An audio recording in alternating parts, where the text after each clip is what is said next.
Salam dan bahagia Ibu dan Bapak Guru. Hari ini saya akan menyampaikan aksi nyata modul 2.3 Supervisi Akademik. Saya Enda Purwandani, CGP Angkatan ke-10 Kabupaten Musi Banyuasin dari SMP Negeri 9 Bayung Lencir. Mari kita simak bersama percakapan pra-observasi dengan Supervisor Enda Purwandani dan Koci Wafi Lutfiatunisa di SMP Negeri 9 Bayung Lencir. Assalamualaikum Bu Wafi. Waalaikumsalam Bu Enda. Gimana kabarnya hari ini? Alhamdulillah sehat. Ya, hari ini kita akan melakukan percakapan pra-observasi Bu. Jadi tujuan dari percakapan ini adalah untuk mengetahui tujuan dari supervisi kita hari ini.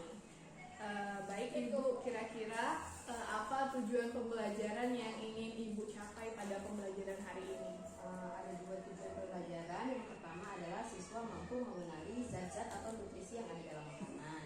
Yang kedua, siswa mampu untuk menyebutkan fungsinya masing-masing zat itu bagi tubuh manusia. Untuk mencapai tujuan pembelajaran ini, bagaimana Ibu mengembangkan pembelajarannya? Kira-kira nanti mau menggunakan metode apa, strategi apa? Metodenya masih saintifik pendekatannya. Untuk metode pembelajaran yang ada di dalam kelas nanti diskusi, setelah diskusi juga nanti ada sedikit permainan, lalu nanti evaluasi di akhir setelah permainan. Kira-kira nih Ibu, ketika observasi nanti atau supervisi nanti, kira-kira Ibu ingin mengembangkan area di bagian mana? Bagian mana yang Ibu ingin saya mengamati lebih dalam? Saya ingin mengembangkan bagian menciptakan suasana di dalam kelas, mengkondisikan kelas agar siswanya itu lebih fokus lagi dalam belajar. Terutama jadi lebih aktif juga ya, Ibu, ya. Lebih senang. Kemudian Ibu, bagaimana tentang medianya yang akan Ibu gunakan? Medianya saya pakai video untuk memancing minat siswa dulu, lalu setelah pakai video nanti ada LKPD, setelah itu juga ada beberapa poster dan media untuk permainan yang terakhir. Baik Ibu, dari rencana yang sudah Ibu buat pada modul ajar ini, kita nanti akan bersama-sama melakukan observasi pada hari ini. Kira-kira kegiatannya hari ini ya Ibu ya, observasinya ya. Kebetulan sebelum observasi kita melakukan percakapan pra-observasi ini. Kemudian Ibu, nanti saya akan datang dan mencatat kegiatan yang akan Ibu lakukan. Kegiatan pembelajaran ini akan saya catat dalam form supervisi akademik untuk mencatat dan membuat pembelajaran ini lebih terdokumentasi begitu ya Ibu ya. Semoga dengan percakapan kita hari ini, pembelajaran nanti setelah pasca observasi nanti dapat berjalan. Terima kasih Ibu. Sampai jumpa di kelas Ibu. Selanjutnya, kegiatan observasi yang dilakukan oleh Supervisor Enda Purwandani dan Koci Wafi Lutfiatunisa pada mata pelajaran IPA di kelas 82 di SMP Negeri 9 Bayung Lencir.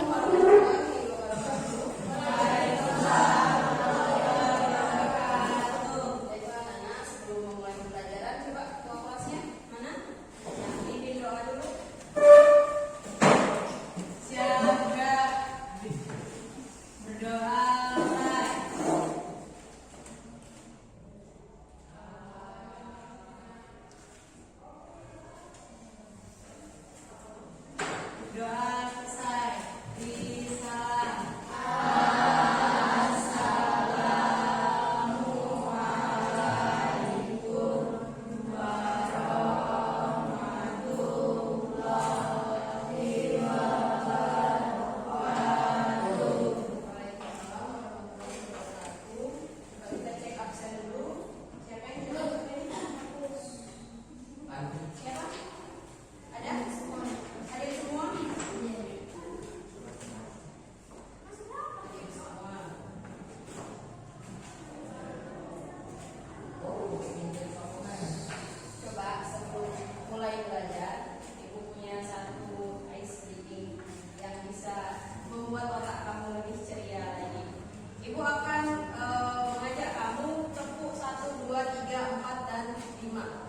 ibu bilang tepuk 1 berarti tepuknya 1 kali, tepuk 2, tepuk 3, tepuk 4, tepuk 5. Bisa? Coba kita cek. Tepuk 1, tepuk 1, tepuk 1, tepuk 2, tepuk 2, tepuk 2, tepuk 3, tepuk 3, tepuk 4. Kelebihan 1, ulang lagi. Tepuk 4, 2, 4, lagi tepuk 4, 1, 2, 3, 4. Ulang lagi. Tepuk 4. Yang cepat. Lagi. Tepuk 4. Tepuk 5.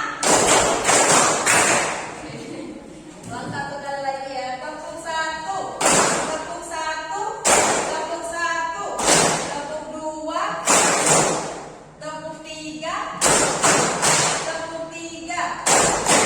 Tepuk 4. Lagi tepuk 4. Tepuk 5.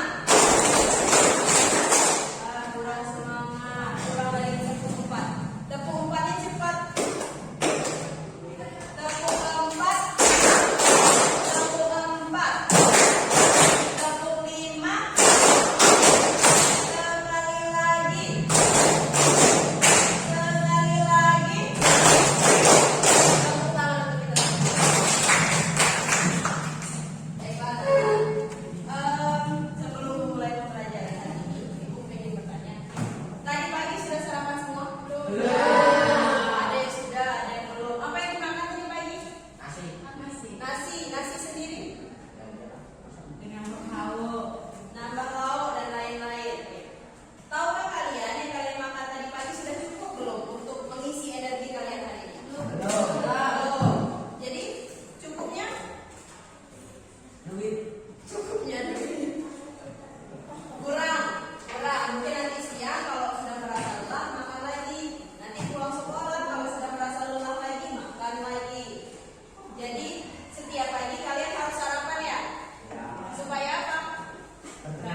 Supaya bertenaga. Oke. Nah, pembahasan kita hari ini itu sedikit berkaitan dengan aktivitas makan kalian. Kita hari ini mau membahas tentang sistem pencernaan. Tujuan kita ada 2 hari ini. Yang pertama, kita akan belajar cara mengetahui atau zat-zat yang ada di dalam makanan. Apa saja zat-zat itu? Nah, itu yang akan kita pelajari. Yang kedua, kita akan mencari tahu fungsi dari zat-zat yang kita pelajari tadi. Fungsinya apa saja? Sebelum masuk ke pembelajarannya lagi, Ibu ada satu video. Coba silakan dicermati, diamati. Nanti akan ada pertanyaan setelah video.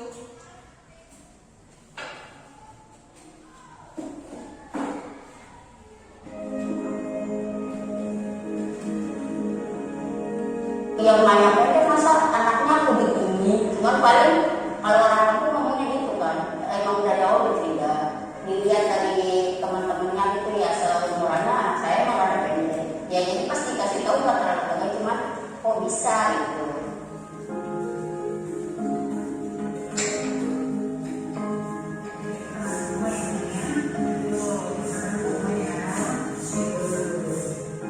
Saya tuh anak saya stunting pas dikasih pemberian susu, vitamin, sama telur. Pas kita posyandu, ibu, maaf, anak ibu begini, kita kasih tambahan gizi begini ya.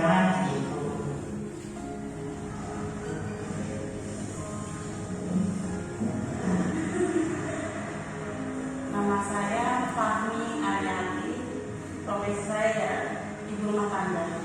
Kalau suami saya hanya cuma kayak ibu, iya, setiap posyandu itu kan anak selalu ditimbang sama diukur tinggi badannya. Nah itu nggak naik-naik di situ, tidak menyimpulkan katanya stunting. Menurut saya biasa aja, karena seperti karena nggak ada gejala apa-apa. Ya sedih ya, karena kayaknya perasaan dari segi makanan saya udah cukup, saya kenapa gitu, banyak pertanyaan juga gitu.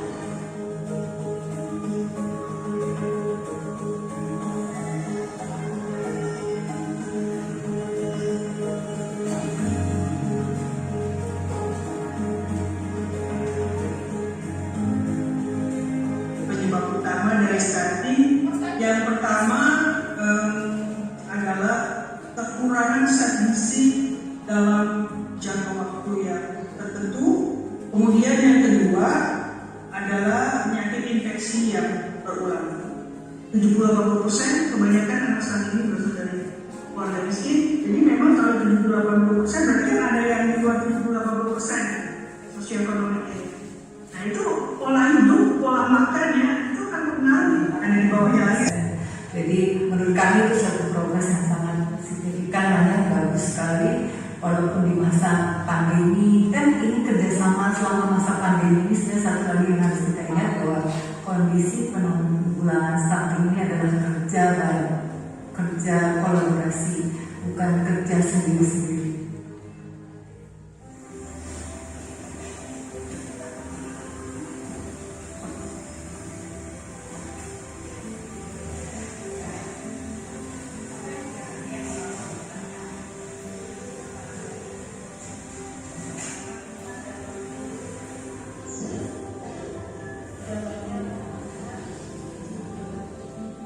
Kader itu adalah ibu yang ada di wilayah itu yang bersedia menjadi kader untuk membantu kita. Yang pernah kita lakukan adalah door to door ke rumah masing-masing ibu-ibu yang punya balita untuk dilakukan penimbangan dengan menggunakan protokol kesehatan.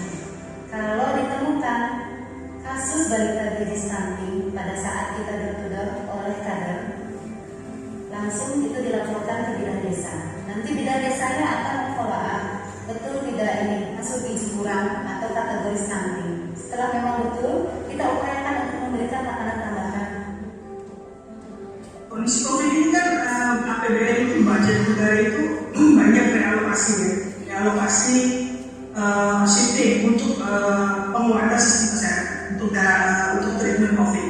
Tetapi karena kita lihat memang pemerintah sangat berkomitmen dan untuk stunting ini tetap komitmen paling ada pengurangan sedikit.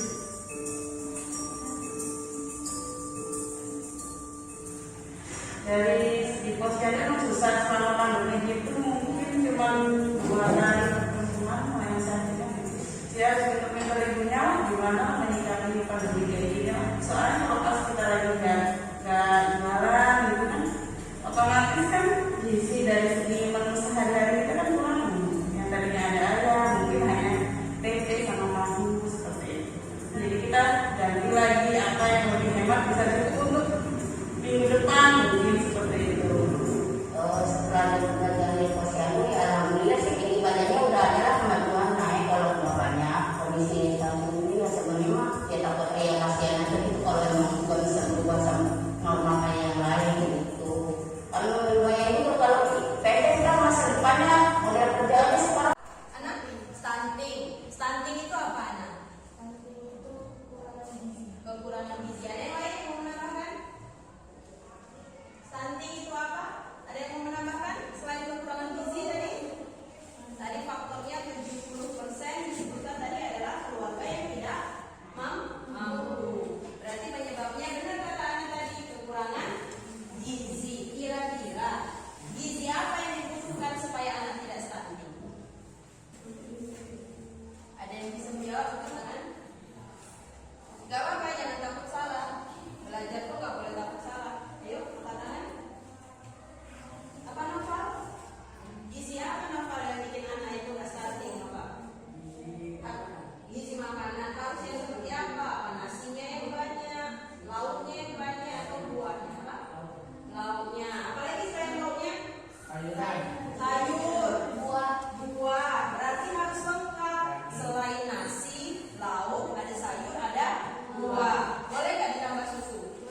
jika kali sehari mengonsumsi karbohidrat. Terlebih kebutuhan energi karbohidrat akan disimpan dalam bentuk glikogen dan lemak. Apakah karbohidrat ada kandungan dalam nasi? Jika tidak ada, apa saja makanan yang mengandung karbohidrat? Yang mengandung karbohidrat bukan hanya nasi tapi jagung, gandum, kentang dan lainnya.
panas tubuh. Yang keempat ada vitamin. Vitamin tadi fungsinya banyak, ada vitaminnya. Ada vitamin A, B, C, D, E, K. Nah, banyak lagi. Vitaminnya masing-masing fungsinya. Kalau A berarti untuk apa tadi? Kesehatan mata. Kalau B tadi untuk apa? Kulit. B di situ untuk apa? Untuk apa vitamin B, Mauli?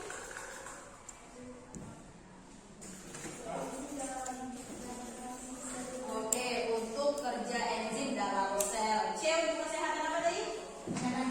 Kulit. Kesehatan gigi, bisa juga buat gigi, alat pencernaan dalam. Apalagi vitamin C, vitamin D. D untuk apa tadi? Kesehatan kulit. D. Vitamin E. E juga bisa untuk kesehatan kulit dan lain-lain. Yang terakhir vitamin apa? K. Nah, tadi untuk apa? Ada yang masih ingat? Untuk apa kelompok vitamin? Kelompok vitamin untuk apa vitamin K?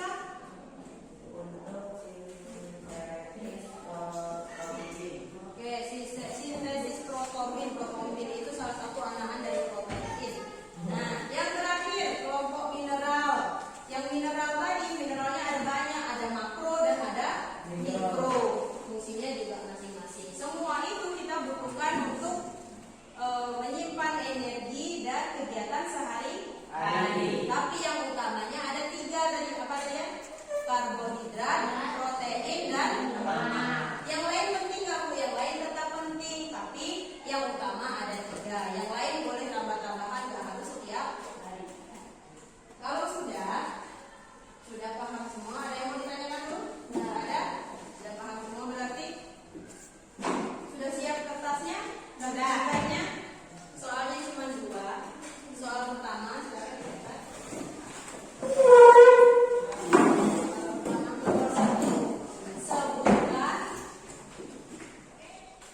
Sebutkan 6 zat yang terkandung dalam makanan.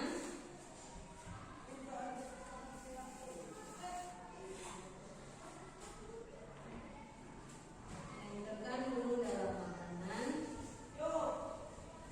beserta fungsinya.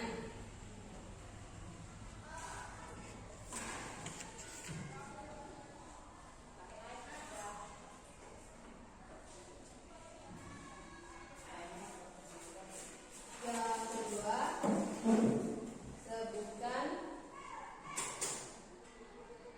bahan-bahan makanan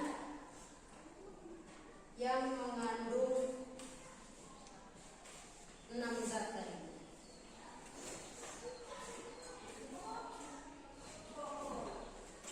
Nomor 1 dan 6, 3 aja. Karbohidrat, protein, dan lemak.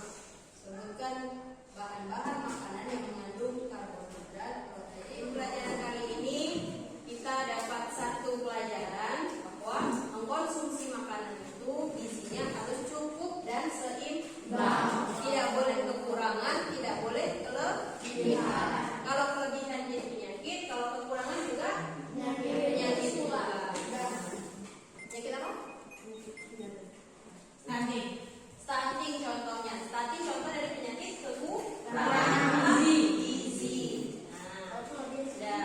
Jadi untuk hari ini tujuan pembelajaran kita sudah tercapai. Yang pertama tadi mengetahui zat-zat yang ada dalam makanan. Yang kedua adalah mengetahui fungsinya masing-masing. Untuk pembelajaran minggu depan kita akan belajar tentang organ-organ pencernaan dari mulai mulut, kerongkongan, lambung, usus, dan anus. Nah, jadi silakan dipelajari dulu di rumah sebelum nyampe ke pembelajaran. Ya, semoga pembelajaran kita dapat menjadi berkah dan manfaat. Ibu akhiri, wassalamualaikum warahmatullahi wabarakatuh. Waalaikumsalam warahmatullahi wabarakatuh. Selanjutnya adalah percakapan pasca observasi oleh Supervisor Enda Purwandeni dan Koci Wafi Lutfiatunisa di SMP Negeri 9 Bayung Lencer. Baik Ibu, tadi kita sudah melaksanakan observasi ya di kelas ya. Kira-kira nih gimana perasaan Ibu terkait kegiatan observasi yang telah kita lakukan? cukup puas, tapi menurut saya masih kurang. Kurangnya kira-kira di bagian mana nih Ibu? Siswanya itu walaupun sudah diberikan metode yang sedemikian rupa, kelihatannya masih ada yang kurang tertarik dalam belajar IPA. Oh, berarti minatnya mungkin ya Ibu ya kurang tergali. Iya. Nah, dalam area pengembangan sesuai dengan apa yang Ibu rencanakan tadi, kira-kira apakah ada peningkatan ketika kegiatan observasi itu dilakukan? Dari kegiatan sebelum observasi dengan cara yang baru ini ada peningkatan, cuman ya masih ada beberapa siswa yang kurang sesuai dengan apa yang kita rencanakan di awal. Berarti area pengembangan yang Ibu rencanakan ini masih belum dikatakan 100% berhasil begitu ya Ibu ya? Iya, Karena masih ada pengembangan yang harus dilakukan. Kemudian Ibu, kendala apa sih yang Ibu hadapi tadi selain dengan motivasi siswanya di kelas kira-kira? Kendalanya itu karena siswa kita itu belum terbiasa berdiskusi secara terstruktur. Jadi ketika mengisi mereka berdiskusi tapi diskusinya belum efektif gitu antar sesama teman. Jadi hanya sekedar membaca buku tanpa ada diskusi lebih lanjut, cara mengisinya langsung mereka isikan saja di LKPD. Oh, berarti siswa ini hanya melakukan diskusi satu arah Ibu ya, tidak ada komunikasi dua arah. Kemudian kedepannya kira-kira apa yang akan Ibu lakukan untuk mengatasi kendala tersebut? Kalau untuk yang akan dilakukan untuk mengatasi siswa yang sulit diajak berdiskusi, mungkin saya akan lebih banyak pembelajaran yang menggunakan diskusi, tanya jawab, diskusi dan tanya jawab, sehingga siswa akan terbiasa dengan cara berdiskusi yang baik. Baik Ibu, untuk membentuk siswa yang dapat berdiskusi ini tentu saja kita sebagai guru untuk mengembangkan diri ya Bu ya. Kira-kira nih bentuk pengembangan diri apa yang akan Ibu lakukan untuk mendukung program atau area pengembangan yang Ibu inginkan dengan hasil siswa dapat berdiskusi dua arah gitu. Jadi saya akan mengikuti beberapa bimbingan teknis atau diklat atau mungkin webinar yang memuat cara untuk mengkondisikan siswa agar dapat mempunyai keterampilan berbicara, berdiskusi dengan baik. Baik, sangat menarik sekali ya Ibu rencana Ibu ini. Kira-kira apa sih komitmen yang akan Ibu buat untuk rencana pengembangan diri ini? Komitmennya apa ya? Mungkin saya lebih sering berkaca diri, merefleksikan diri apa saja yang perlu saya tingkatkan lagi dan banyak-banyak belajar lagi dengan orang yang lebih.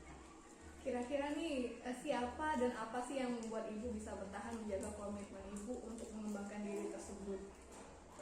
Kalau siapa, mungkin rekan-rekan satu sekolahan yang bisa mendukung saya. Kalau apa yang bisa membuat bertahan, ya siswa-siswa tadi ingin membuat siswa lebih baik lagi ke depan.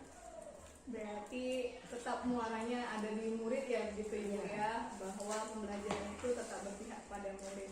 Kira-kira nih kapan rencana pengembangan ini mau Ibu realisasikan kira-kira?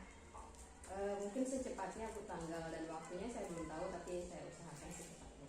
Ya, jadi pengembangan diri ini dapat dilakukan dalam waktu yang sesingkatnya bisa, atau tergantung urgensi dari permasalahan dari pembelajaran yang Ibu lakukan. Baiklah Ibu Afi, semua hasil pengamatan yang saya catat ke dalam forum supervisi akademik ini akan membantu kita melacak perkembangan dan melihat area mana yang kita kembangkan. Saya yakin dengan adanya supervisi akademik ini, Ibu Afi dapat berkembang lebih baik lagi, terutama dalam melaksanakan kegiatan pembelajaran